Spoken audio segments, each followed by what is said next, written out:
Bueno, lo que sentí y lo que sigo sintiendo hasta ahora es incertidumbre y creo que muchos de los atletas me acompañarán con ese sentimiento porque no sabemos a qué apuntar, no sabemos a qué competencias apuntar o a qué tipo de entrenamiento.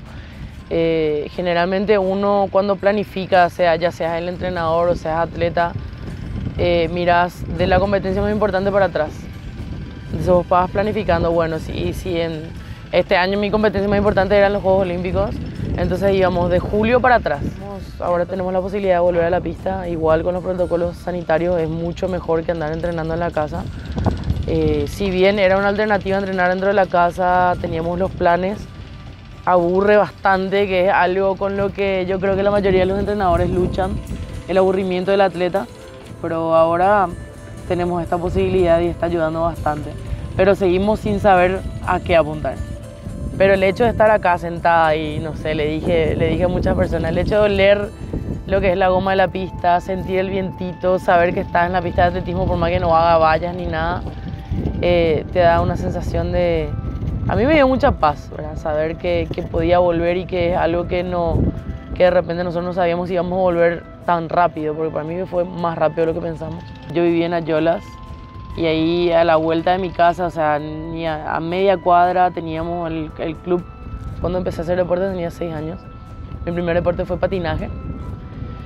Y nada, yo creo que eso también no solamente me formó físicamente, el hecho de hacer varios deportes no solamente me formó físicamente, sino que me formó mentalmente para poder cambiar, ¿verdad? De los fines de semana hacer patinaje en la semana hacer tenis o hacer básquet. Después cuando decidí elegir un solo deporte, me decidí por una disciplina que son varias pruebas, ¿verdad?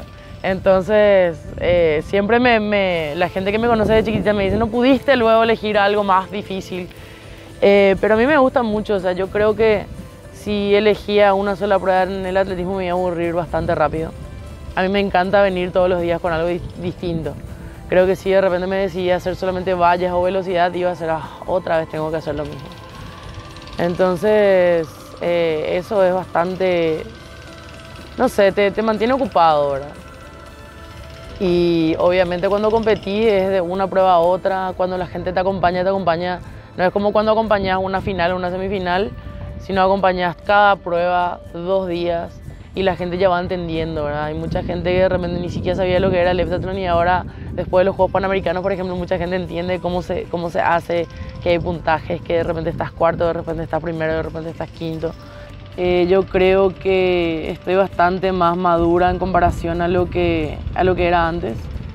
Llegué a estar cuarta a nivel de América, que jamás pensé que iba a llegar a eso.